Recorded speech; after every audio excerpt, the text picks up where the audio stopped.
Hey everyone, last of my drawings for today. I'm going to reverse color. I'm going to get a nice big bold pen. Let's use the black liner round.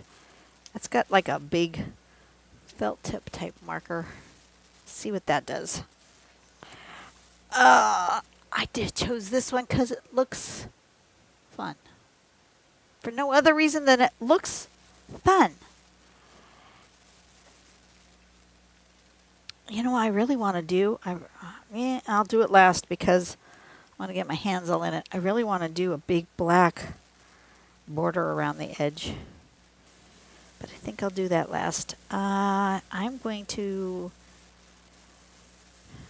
neurographic some of this. I'm going to follow these lines. But not all of them, but I'm going to follow these vertical lines, I think.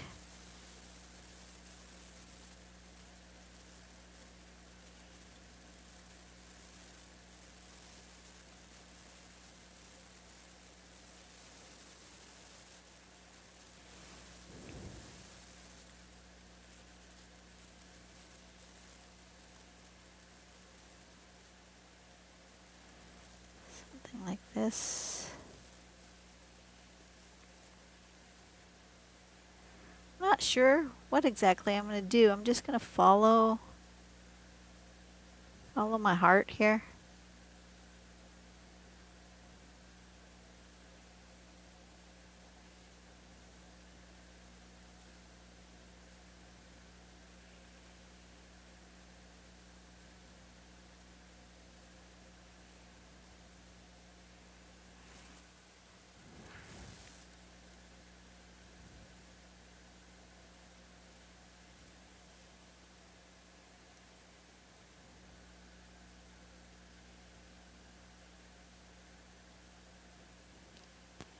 This is always such a meditative thing to do. If you guys don't have a reverse coloring book yet, you don't have to go out and buy one. You can create your own. You can get some watercolor paper and just play with color one day and then come back and doodle another day after it's all dry. Absolutely. But some people are intimidated by just putting the color on the page. It's like you're. This is what I am. I'm a bit not afraid. Afraid is not the word. I'm concerned when I am making a reverse coloring page that I'm not being random enough and that I'm creating my own page to that I've already got a preconceived thing in my head as to what I'm doing. It's not random enough for me, if that makes sense. So that's my worry, is that I'm not being free enough, not being open to just letting the movement happen. Whereas these are already done for me and I don't have to think about it. And that's the whole point of for me, of doing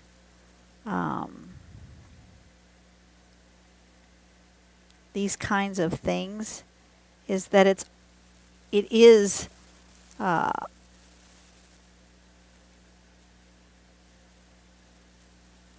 it's mindful, not mindless, but I don't have to think hard about what I want to draw or what I want to do with the shapes. I just can just let it come.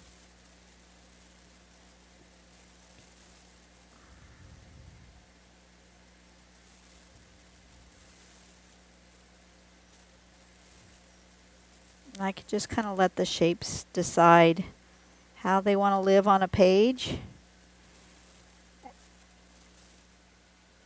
And sometimes they really want to stand out. Sometimes they want to kind of go in the background. Sometimes the shape just does some weird thing.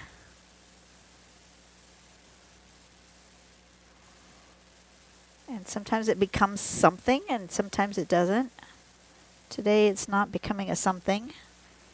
It's staying more loose and organic, and I'm just kind of following what's already here on the page, I think.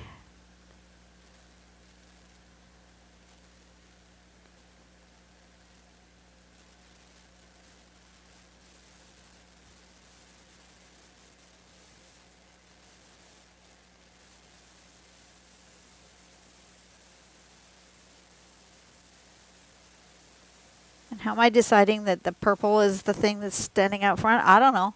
I'm just deciding that these are the shapes that are calling to me and saying these are what I want to highlight. The rest of them can stay in the background.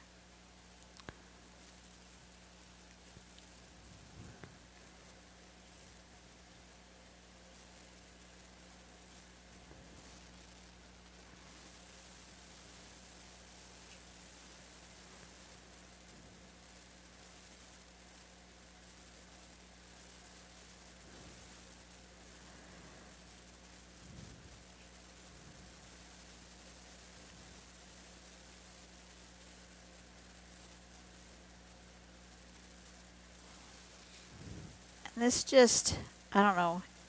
There's something about doing these kinds of drawings that just, it's hard to describe if you haven't done it before as to what it kind of does in your brain. How it just kind of just puts you at ease.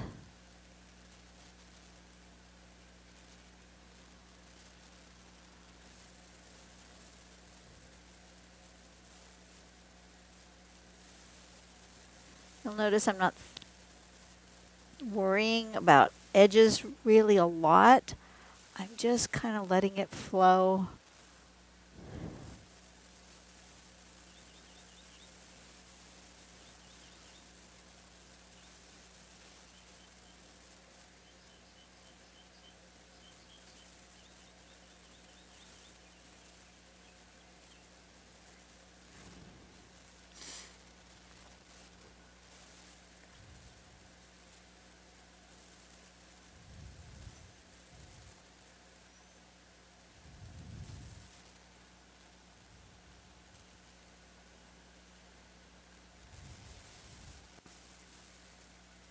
Okay, I like that.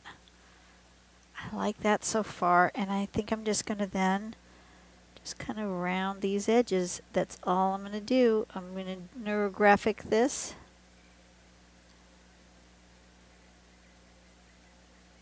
In a very loose way.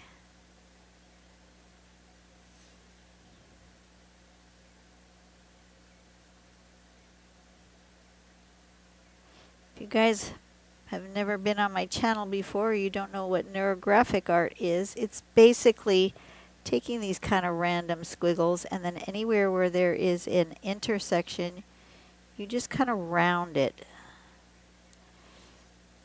So you're giving yourself a little line weight in the intersections, and there's no pointy bits. Nothing sharp. See how that's a sharp edge? We're just going to round that off just like that. There's just no sharp corners to a neurographic art. And the name kind of comes from where it kind of looks like the neurons of a brain, where they're kind of just kind of tangly, but roundy shapes.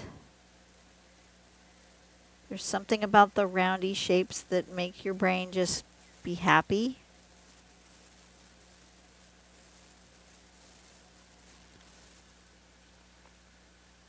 That's really all there is to it. I'm going to zoom in so you guys can watch me closer up. I just have to be careful not to go off of my page.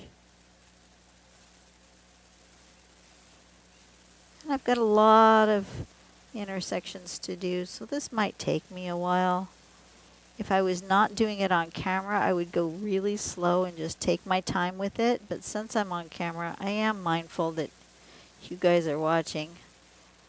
So, and some of them are going to get more bold lines. See, that one got a bolder line than what I had done over here. And that's okay.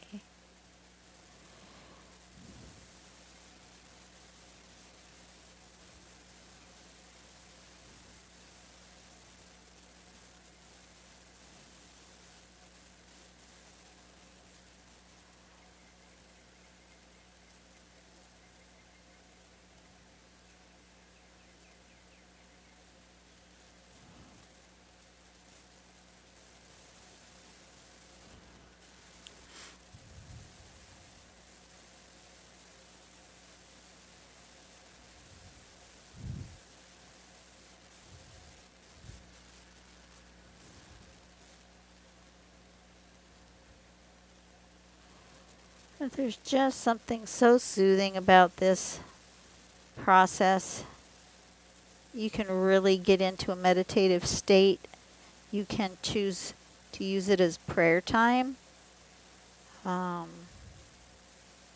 often use this as prayer time. If I'm thinking about a particular person or circumstance,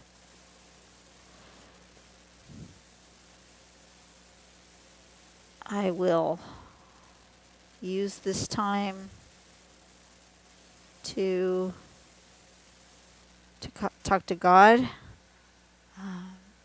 Not always, but sometimes, you know.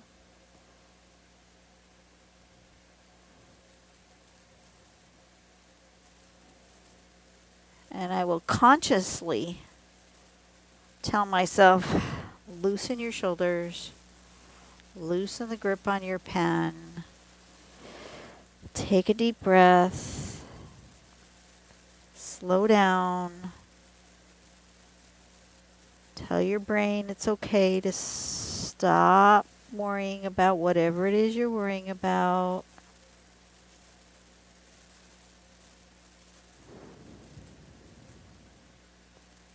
Breathe.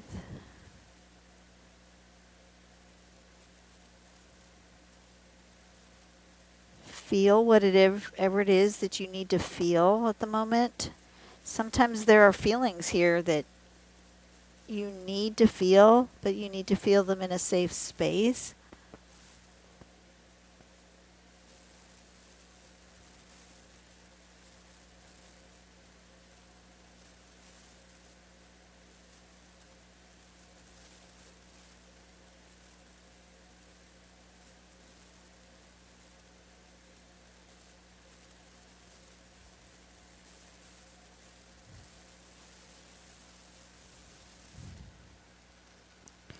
And sometimes you want to add some line weight to some of these curves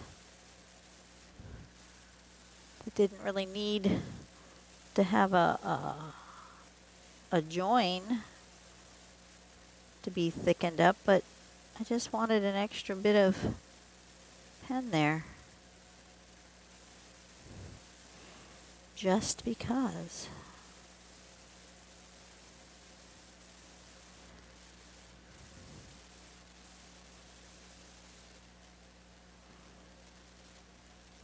So how you guys doing?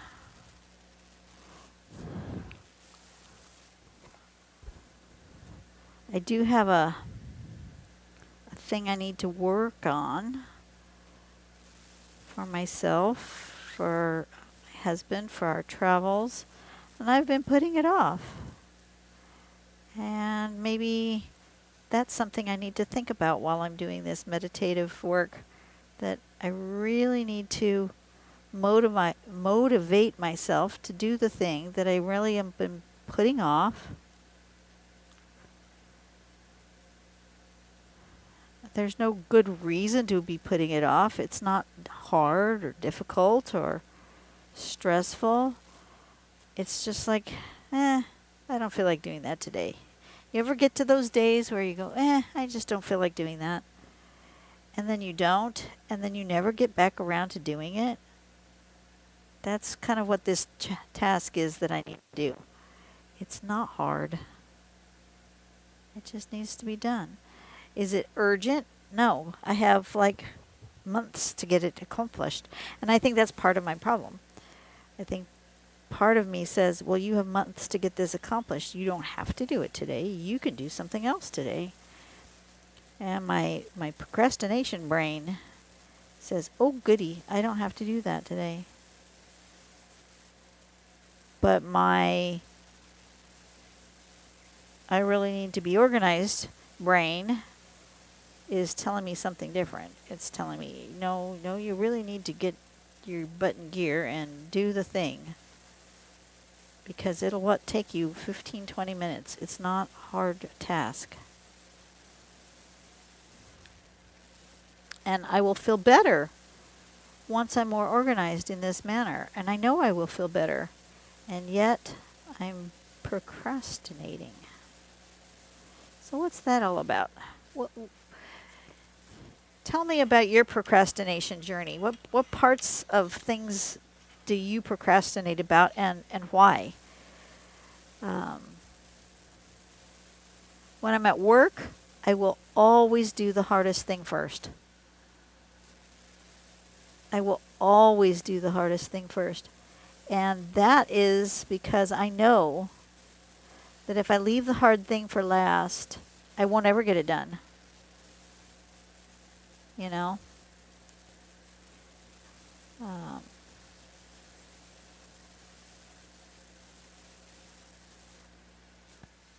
It won't make me happy. I feel more accomplished if I get the hard thing done first. Because then if I don't get the easier things done, it's like, oh, well, that's an easy thing. I can do it tomorrow. And I don't feel so bad. But if I leave the hard thing for last and I don't get it done, then I'm anxious all night long about the thing I have to get done tomorrow that is the hard thing. I hope that makes sense.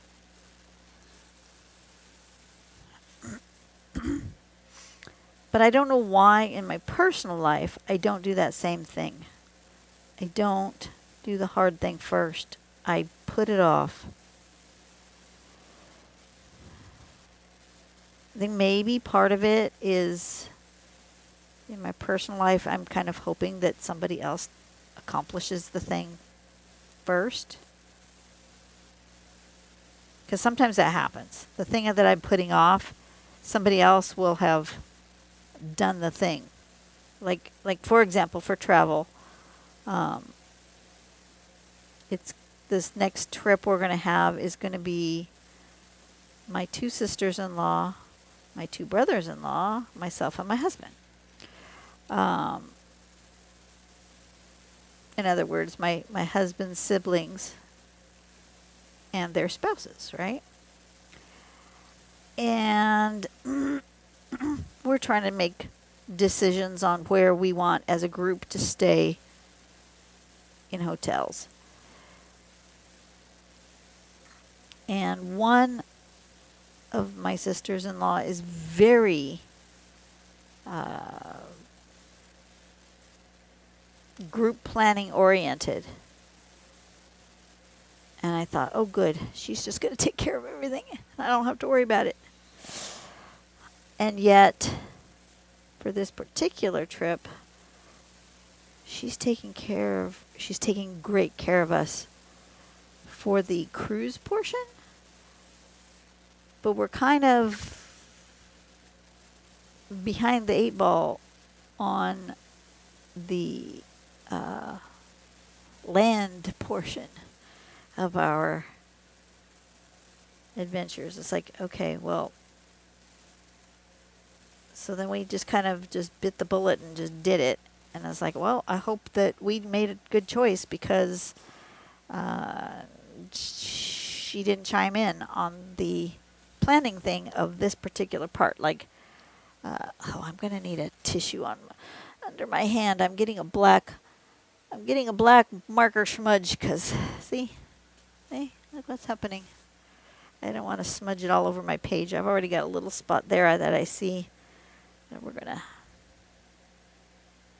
put a little tissue down. So the thing I need to do is to just decide. We already decided which hotel, and we made reservations for ourselves, and the other two are on their own. They haven't done so. And if we don't end up in the same hotel, we don't end up in the same hotel. I'm not worrying about it. They are grown people, and they can figure out their own thing.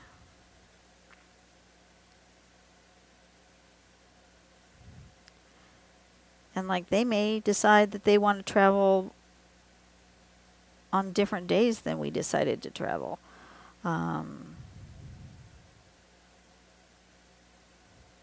We did coordinate with the one sister, so that, because they don't live near us. So, but we did coordinate that our flights will arrive at the destination airport in a similar time to one another. We will be within a half hour of our flights. So one of us will get there sooner than the other, but we will just wait for each other, right? I don't remember who gets in first at this point. Doesn't really matter. But then we can travel together to take a taxi or an Uber or hotel shuttle or whatever. But we haven't decided on a hotel yet. We decided that we're going to have like multiple destinations. We're fly into one airport, spend the night at a particular hotel, whichever one that we decide that's going to be. That's the one we haven't decided yet.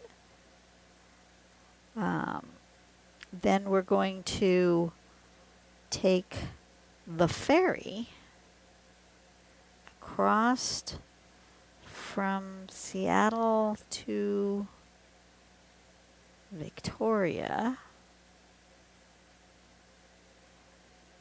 and visit with a cousin for a couple of days. Now, that hotel we did book.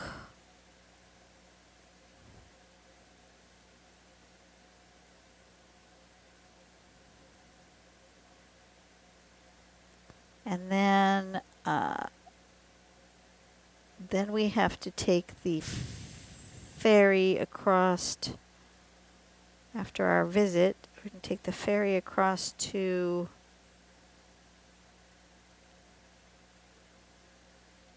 Vancouver and then get on a cruise ship.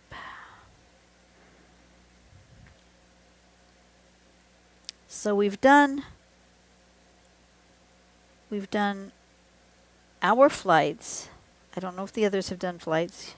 Well, I take it back. I don't know if all the others have done flights.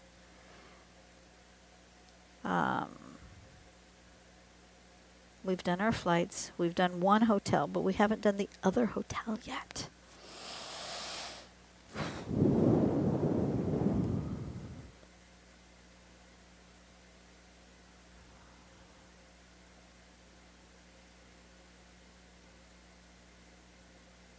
I don't know what everybody's opinion is. I've done some research on hotels. But if the other sister that really likes to do planning just says, this is the hotel I think we're going to stay in, we'll go fine. We will make our reservations there. That's fine.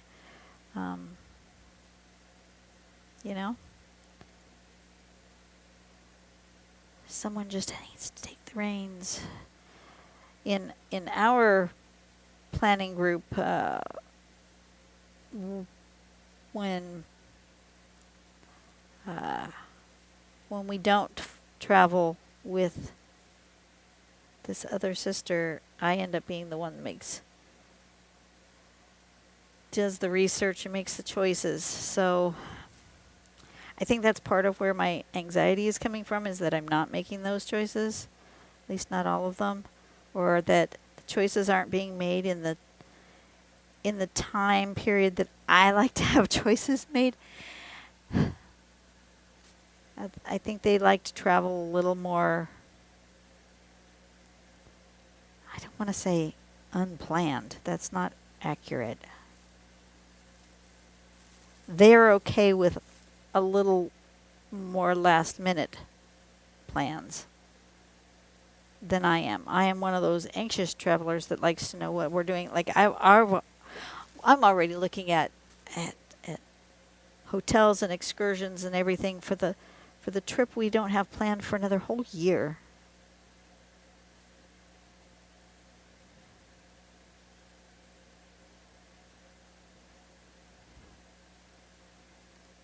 But I'm already looking. What I need to do this weekend, I'm going to be visiting with my mom, my aunt, and uncle.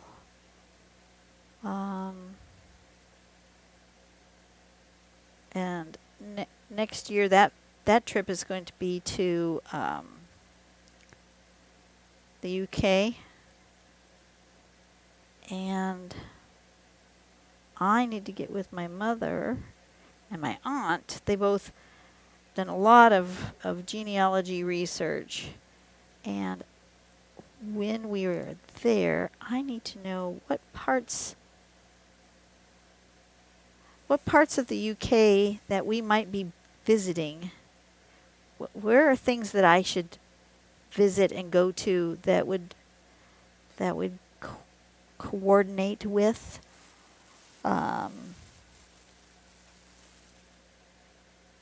my family heritage, you know?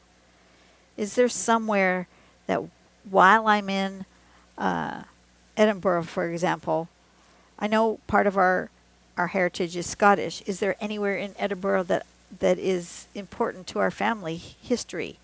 Or are we not from that area? I don't recall.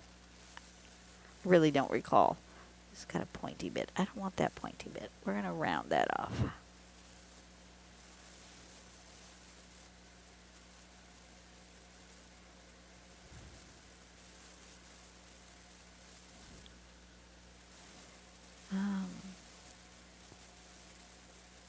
But we're also visiting Glasgow.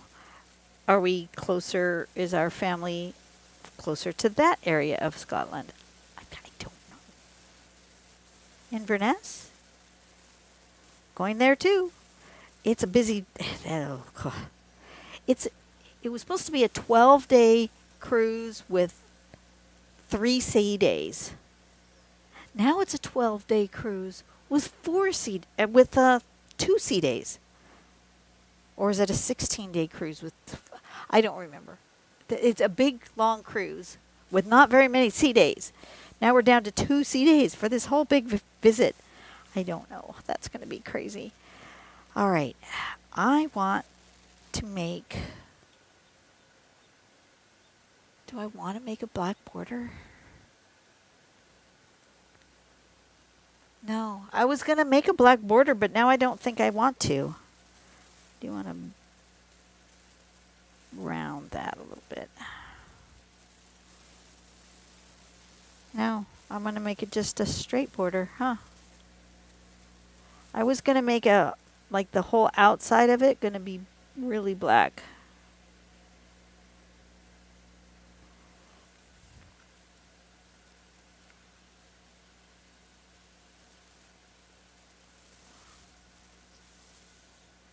But I think I'm just going to make a border.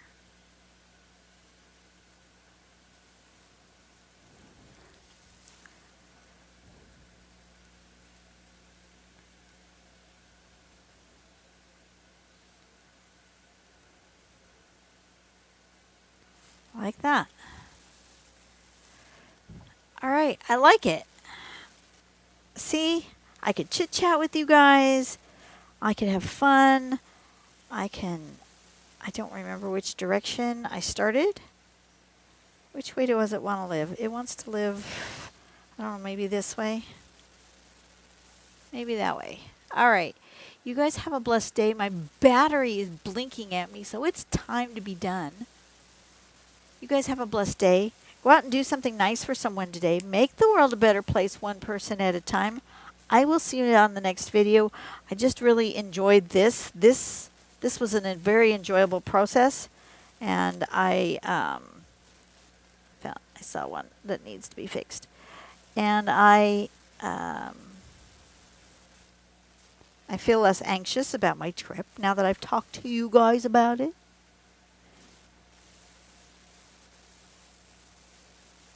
We will see. We'll see what happens. Maybe after work tonight, we will call the siblings and have a little chit chat.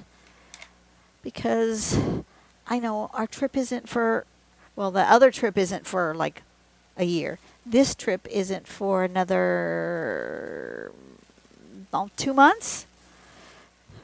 We have time. I shouldn't be anxious, but I am. It's just me. But I feel better now. Thanks for listening to me, you guys.